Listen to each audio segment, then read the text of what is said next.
परमात्मा क्या उत्तर देते हैं कि ऊंच नीच में हम रहें, ये हाड चाम की दे, अर्जुन सरदुन समझियो तुम रखियो शब्द सने। संकेत में कह दिया करे भले आदमी ऊंच नीच में हम रहें, और ये तो हाड चाम की दे।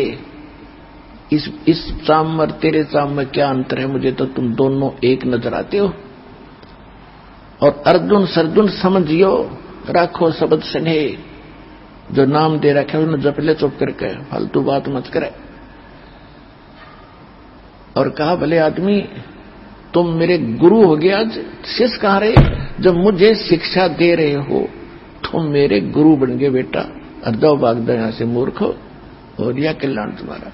अब वो तो कल्याण के लिए निकले हुए थे बेचारे, फिर उनका एकदम झटका लग गया, नाश हो गया बनी बनाई कमाई का। चरणों में गिर गए, वहीं पर हे परमात्मा हमारी तो बुद्धि खराब कर दी, सारा संसार बकवास करे आपके बारे में, वो तो गुंडा हो गया, हो गया, भले आदमी हो। परमात्मा बोले फिर तुमने मुझे क्या जाना, संसार की बात मांगे, तुम ऐसे मेरे से दूर हो गए तो फिर खाक भगत और के देखा तुमने, तुम तो साथ रहो, समाज को तो मैंने तुम्हारी फड़क निकालनी थी, ये बकवास कराया करते थे, एक लड़की आती है फलाना, क्या समझा तुमने, मैं इतना जितना गिर गया, और तुम मुझे इतना निकम्मा मान बैठे, जो जब तुम भगवान दिखाई दूं था तुमको, तेरे सौ सुखों थे। सरदुन अर्जुन का जमीन नीचे से खिसकती नजर आई, क्योंकि वो तो उद्देश्य मालिक के लिए निकले थे। कहने लगे दाता घनी गलती बन गई, घनी नीच है हम। और ये उनको पता लग गया था कि फिर ऐसे संत सतगुरु मिले ना मिले, और फिर जन्म होगा ना जाने कब होगा, या तो गई हाथ ते डोर छूटे भगवान, बात बिगड़ेगी। चरणों में पकड़ कर बुरी तरह रोए, वहीं पर है परमात्मा कोई विकल्प बताओ दाता। परमात्मा बोले भाई ईब तुम्हारा इस शरीर से वो बात नहीं रह सकती बेटा, कितनी बात बना ले, आपका वो भाव नहीं बनेगा, क्योंकि आपके अंतःकरण में वो मलिनता घर कर चुकी है। अब मेरे इस शरीर से तुम्हारा कल्याण नहीं हो पाएगा, अंडरस्टूड है। कहते हैं ये धागा प्रेम का मत तोड़ो चटकाए, और टूटे से फिर मिले नहीं, और मिले तो गांठ पड़ जाए। गुरु शिष्य का नाता इतना गजब का होता है, इसमें दोष आ गया तो फिर बात बनेगी नहीं जल्दी से। इसको कति गुरु परमात्मा तो होना चाहिए, परमात्मा में दोष नहीं हो सकता। हम अपने दोष दूसरों में देखते हैं। जैसे एक चोर किसी एक नेक आदमी के घर पे चला गया, वो नेक आदमी तो सो गया, उसको खाना खुना खिला गया, कि वो अपने जैसा जाने था, नेक आदमी यात्री है, रात्रि में पैसे निकाल कर चला गया।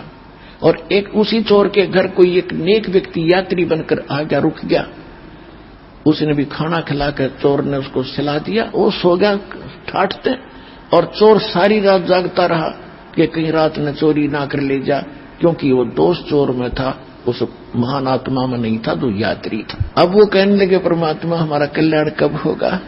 तब उन्होंने कहा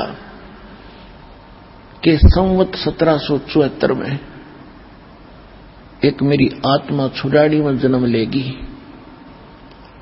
और जब वो जन्म लेगी तब मैं वहां आऊंगा और उसको मिलूंगा, और उससे फिर तुम दीक्षा लेना जब तुम्हारा कल्याण होगा।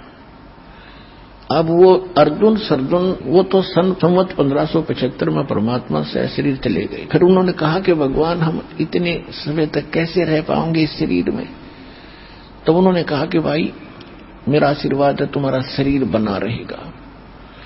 अब उन्होंने क्या किया कि जब संवत 1774 निकट आई तो वो यहां खरकोदा के पास एक अमायूपुर गांव है, खरकोदा जिला सोनीपत के अंदर एक अमायू गांव है। उस अमायू गांव में आके और किसी भगत के यहां रहने लगे। काफी वर्द शरीर हो गया था, लचर पचर। और फिर उन्होंने वहां रहने लगे कि भाई उन्होंने क्या बताया था कि दिल्ली से 30 मील लगभग पश्चिम की ओर वहां मैं आऊंगा। गांव नहीं बताया था जब तक, और वहां तुम्हें आप कारण बन जाएगा, पता लग जाएगा। तो हमायूपुर गांव में रह रहे थे।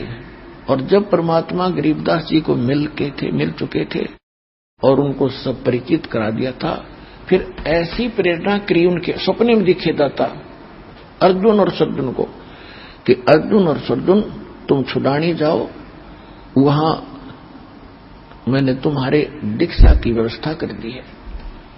छुड़ानी गांव में जाओ। अब वो सुबह उठे, दोनों ने एक दूसरे से बता के आज तो भाई गुरु जी दिखे थे और छुड़ानी गांव बतावे थे, वहां कोई आए हैं और उनसे दीक्षा लो। उसका नाम भी बताया, गरीबदास नाम है उनका। उन्होंने जिस भगत के वो घर पर रहा करते थे उनसे पूछा भी यहाँ कोई छुड़ानी गांव है? उसने बताया जी है छुड़ानी गांव, एक छोटा सा गांव है और यहां से थोड़ी दूर है, यानी 30 किलोमीटर होगा। 30।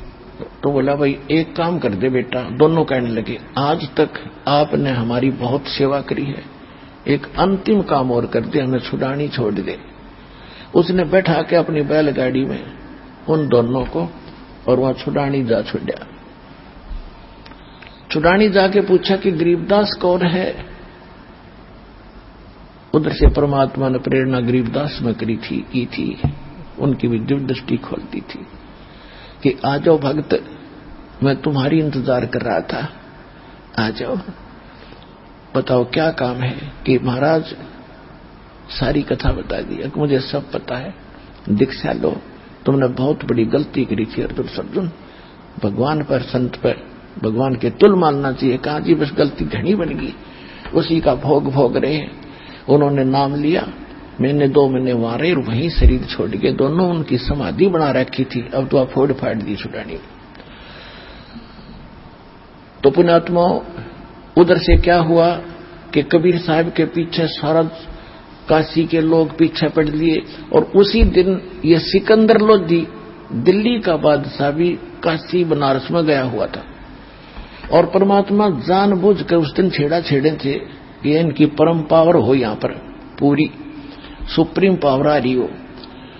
अब सारे काशी के मुल्लार काजीर हिंदू सारे इकट्ठे मिलकर सिकंदर लोधी के पास पहुंचे, जहां वो रेस्ट हाउस में रुका हुआ था वीर सिंह के पास। वीरदेव सिंह बघेल वहां का राजा था। तो उन्होंने सब ने जाके कहा कि भगवान हमारा तो घर से निकलना दूभर हो गया, सरेआम वैश्यावृत्ति शुरू होगी आपके राज में, और ऐसे ऐसे हाथी पर बैठकर शराब पीकर वैसा लेकर घूमा एक दानक दुल्हा कबीर। अब देखो सकल सिकंदर लोधी की, उसका रोग दूर किया, ऐसा बुरा हाल था, हाहाकार मची थी और उसके सामने ऐसे चमत्कार करके दिखाई और फिर भी जनता के डर से वो फिसल गया। तेरा तो राज उजड़ जाएगा। अब कहीं ऐसा ना हो जनता सारी भड़क जा। सिकंदर लोधी ने कहा लाओ पकड़ कर, कौन है वो? अब ले गए पकड़ के।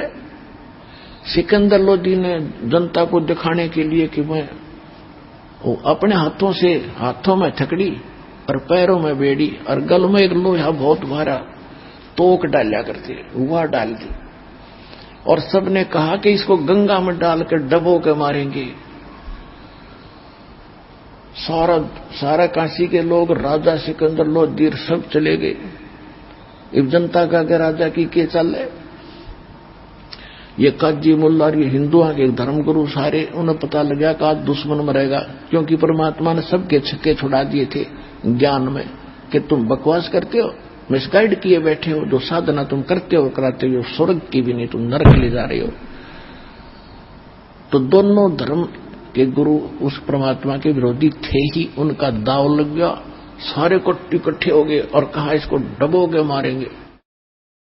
अब नौका में बैठा के और उनसे कहा 2-5-10 मस्टंडे साथ भेज दिए कि इनको गंगा के बीच में पटक दो उठा के नौका जो।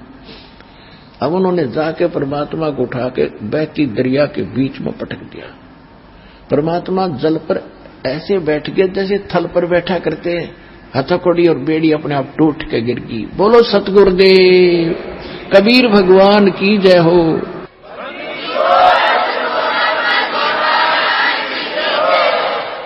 अब वो न्यू के न्यू बैठे जब नीचे गंगा जल चक्कर काटता हुआ चल रहा है। अब वो नौका वाले तो बुला लिए, तुम आ जाओ वापस। फिर लगे उनको पत्थर मारो, इसका खूब पत्थर मारे। पत्थर कहां जाए इतनी दूर, सेंटर में। फिर कहने लगे गोली मारो इसका। राजा ने आदेश क्या को कहा कि गोली मारनी पड़ेगी। अब राजा डरता, ठीक है गोली मारो। गोली मारे, तीर मारे, एक निजा मालिक की तो कहते उड़े न्यू हो जाओ ऊपर को। फिर कहने लगे भाई नहीं बात बनी, तोब लाओ तोब। तोब के गोले और 12 घंटे मालिक पर बरसाए, नीचों ने आंख नहीं खुली। 4 पहर 12 घंटे तोब के गोले नो दागे गए। वो कभी तक गंगा से बाहर जा पड़ा किसी सरोवर में, या वहीं फंस होकर वहीं गिर जा। अकल नहीं आई ठिकाने, अरे मूर्खो।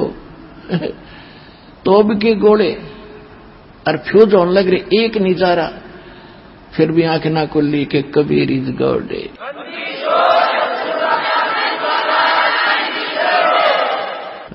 अरे मंदबुद्धि लोगों, तो जब परमात्मा ने देखा कि ये मूर्ख ना जहां यहां से भूखे पैसे खड़े जनता ने लिए, और परमात्मा नु का नु नीचे चले गए जल में अपने आप। जब ये कति सारी करनी करके थक लिए, तब उन्हें खुशी बनाई कि डूब गया डूब गया डूब गया। अब इसके ऊपर आप रेत फिर जाएगा, मर जाएगा, इसके अंदर खत्म हो गया। और सब मिठाई बांटते, अंडे दुश्मन मर गया। क्यों? मुल्ला और काजी और पंडित जी अब सब मिठाई बांट रहे हैं। और फिर क्योंकि रविदास जी कहा करते कि तुम नहीं समझ पा रहे हो ब्राह्मणों, ये भगवान है। तो उन्होंने सोचा आज चलो उसको रविदास को बताते हैं कहां गया था भगवान। अब वो डूब गया गंगा में। रविदास की झोंपड़ी पर गए, ढोल ढाल बजाते हुए, मिठाई बांटते हुए। और एक ने जाके कहा कि कहां है वो तेरा भगवान, वो डूब गया गंगा में। रविदास जी बोले वो बैठा, देख आ जाओ, देखो ये बैठा। बोलो कबीर भगवान की जय हो।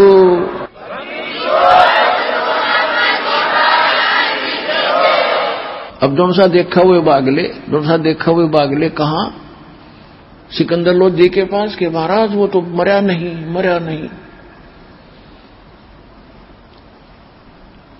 तो अब कैसे मारे भाई? कि इसके गले में पत्थर बांध दो, मोटे मोटे, उसे भरा भरा पत्थर बांध कर छाती गए और परमात्मा को फिर गंगा में पटक दिया। वो पत्थर टूट कर नीचे गिर गए, भगवान ऊपर बैठे। फिर उन्होंने सोचा वह नौ नहीं मरे। फिर उन्होंने प्रार्थना करी कि हे कबीर जी आ जाओ, बाहर आ जाओ तुम। अगले भाई आ गया बाहर। फिर उन्होंने सकी बनाई कि इसको खूनी हाथी होते थे, वो आदमी को मार कर पाट डालते थे, उसको कि खूनी हाथी से इसको मरवाएंगे। वहां एक ऐसा दंडित स्थान बना रखा था, राजा बैठता था एक ऊंचे से मचान पे, जैसे ये स्टेडियम में ऊंचे स्थान पर बैठ जाते हैं, लास्ट वाला ऊंचा मचान हो, और ग्राउंड में खेल होता है ऐसे। तो वो राजा बैठा था अपने मंत्रियों सहित ऊपर, एक ऊपर बनी हुई स्टेज पर, और ग्राउंड के अंदर वो जो बकवाद जो ज्यादा कर देते थे अपराध, उनको खूनी हाथी से सबको इकट्ठा बुलाया जाता था, सारे आसपास के नगर निवासियों को, ताकि सबको डर बने और सामने देखेंगे अपराधी को कैसे दंडित किया जाता है। तो सारे इकट्ठे हो रहे थे, उन्हें ताना ही था। और बीच में परमात्मा को बांध के, गोला लाठी देके, हाथ पैर बांध के और गिर दिया, ग्राउंड में डाल दिया। और हाथी पीलवान से कहा कि इस हाथी से कुचलवा डाल। हाथी को शराब पिला दी, मदमस्त कर दिया, और पीलवान ऊपर बैठ कर उसको परमात्मा की तरफ लाने लगा।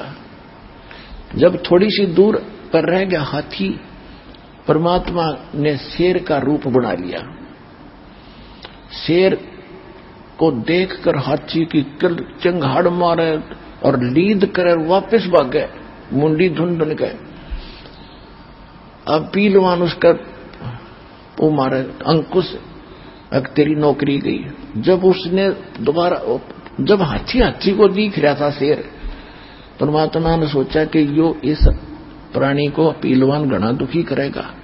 परमात्मा ने उसको भी दिखा दिया सिंह का रूप, पीलवान को हाथी जो चला रहा था, जब उसने शेर देखा कि बस झपट्टा मारने वाला हो तो इतना डर गया, हाथी तो नीचे गिर गया। हाथी की तजा भाग गया और पहलवान कहीं पड़ा।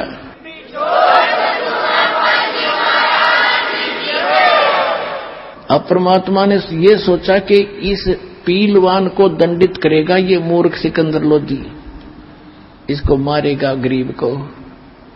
तब परमात्मा खड़े हुए, हाथ हथकड़ी वो बांध रखी थी, टूट गई सारी। परमात्मा निर्बंध को कोई बांध सकता है? खड़े हो गए और सिकंदर लोधी ने ऐसा दिखाई दिया जैसे शीश आसमान पर अड़ा हो भगवान का, और इतना नूरी शरीर चमक रहा हो। एकदम नू देखकर सिकंदर लोधी जैसे वहीं से कांपने लगा था, उस मचान से सटेज से, और कांपता हुआ नीचे आकर चरणों में गिर गया समेत मुकुट के। बोलो सतगुरुदेव कबीर भगवान की जय हो।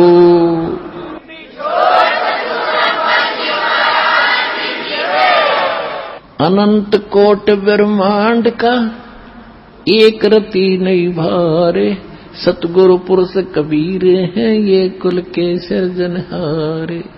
गुरु मानुष कर जानते ते नर कहिए अंधे, ओए दुखी संसार में फिर आग काल के फंदे। तो पुण्यात्माओं, जो गलती हमसे पहले बन चुकी है उन फाउल पॉइंटों को आपको इसलिए बताया जाता है कहीं फिर मार ना खा जाओ या बात बिगड़ जाएगी। परमात्मा कितने दयालु हैं। उन 64 लाख को चार्ज करके यहां दो प्रकार से विमुख होते हैं भगवान से, गुरु से। एक तो गुरुद्रोही बन जाते हैं। जो गुरुद्रोही बन जाते हैं, गुरु की निंदा करते हैं सब जगह जा करके, उनको तो असंग जन्म तक मनुष्य शरीर नहीं मिलेगा, वो भक्ति तो खत्म उनकी हुई हुई। एक वैसे ही भोले भाले जैसे थोड़ा सा झटका लगा, बुराई नहीं करी और विमुख हो गए, समाज के डरते के जवाब जाएंगे। गुरुद्रोही नहीं बने, विमुख जरूर हो गए, तो उनकी भक्ति बनी रही, जिस कारण से वो 64 लाख ही आप हो। मालिक ने इतना चार्ज कर गए कि ईब आपको मनुष्य जन्म होते हुए आ रहे हैं, मनुष्य जन्म होते हुए आ रहे हैं, और वो तड़फ भगवान की आज भी विद्यमान है। अब सबसे पहले सतलोक आश्रम बरवाला जिला हिसार में वो 64 लाख आवेंगे जो कहीं कहीं पटक रखे काल ने, और उसके बाद पूरे विश्व के कलम चढ़ावांगे, सबका बेड़ा पार होगा। बोलो सतगुरुदेव।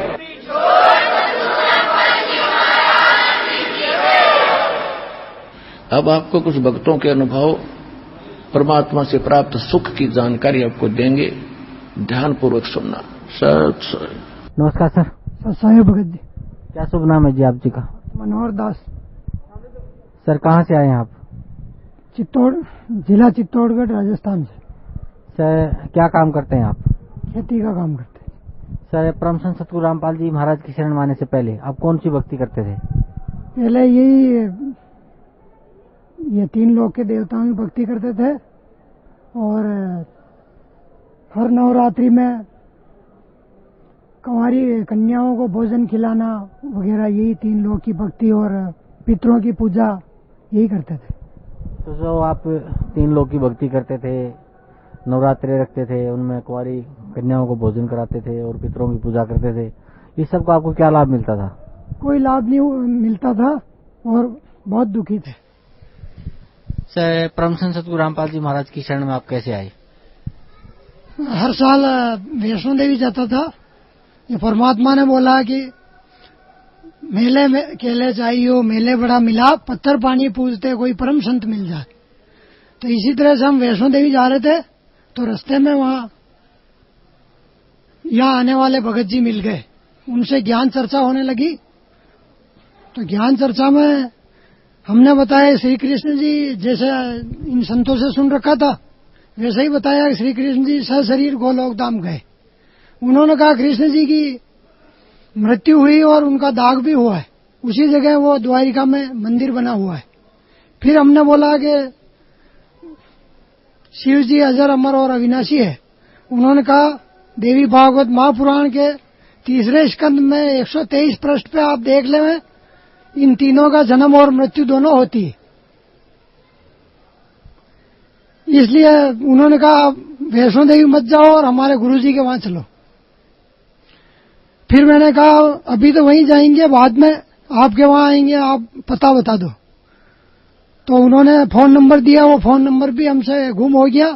फिर परमात्मा सदगुरु रामपाल जी महाराज की रजा हुई तो वहां पुस्तक सेवा वाले आए थे, उनसे ज्ञान गंगा पुस्तक मिली, उसमें नाम पता सब देखा, उसके हिसाब से फिर परमात्मा की शरण में आए। यहाँ जो सतभक्ति परम संत सतगुरु रामपाल जी महाराज ने आपको दी है, उस भक्ति से आपको क्या लाभ मिला? उस भक्ति के लाभों को गिनने में लग जाए तो उनकी गिनती नहीं है। बहुत सारे लाभ हुए। पहला तो यह है कि मैं बहुत बीमार रहता था, मेरे पथरी की तकलीफ भी थी और प्रेत का चपेटी में भी था, प्रेत का चक्कर भी था। तो वो सारा यहाँ परमात्मा की शरण में आने के बाद में ठीक हो गया। और आर्थिक लाभ भी मिला है। पहले आर्थिक दृष्टि से भी कमजोर था, परमात्मा की रजा से ठीक है। सर जैसे अभी आप बता रहे थे कि पहले आप 3 देवताओं की भक्ति करते थे, वैष्णो देवी जाते थे, नौरते भी रखते थे, उससे आपको कोई लाभ नहीं मिला। उसके बाद आप परम संत सतगुरु रामपाल जी महाराज की शरण में आए और परम संत सतगुरु रामपाल जी महाराज ने आपको जो सतभक्ति दी, उससे आपको बता रहे हैं कि आपको शारीरिक जो आपको कष्ट था वो भी दूर हो गया और आपको आर्थिक लाभ भी मिला, आपके भूत प्रेत की समस्या भी दूर हो गई। तो सर भक्त समाज को क्या संदेश देना चाहते हैं आप? भक्त समाज को संदेश देना चाहते हैं कि यहाँ सतगुरु रामपाल जी महाराज के रूप में पूर्ण परमात्मा आए हुए हैं, जो पूर्ण ज्ञान देते हैं, वही तत्व ज्ञान देते हैं जिसको गीता जी में बता रखा है कि आप उस पर तत्वदर्शी संत की शरण में जाओ, वो आपको उस परमात्म तत्व का ज्ञान देंगे। वो परमात्म तत्व का ज्ञान यहाँ सतलोक आश्रम बरवाला में सतगुरु रामपाल जी महाराज की शरण में आने से ही मिलेगा। यह मेरी भगत समाज से प्रार्थना है कि वो सतलोक आश्रम बरवाला आए और सतभक्ति का लाभ उठाएं। सत साहेब, धन्यवाद आपका, बहुत बहुत धन्यवाद।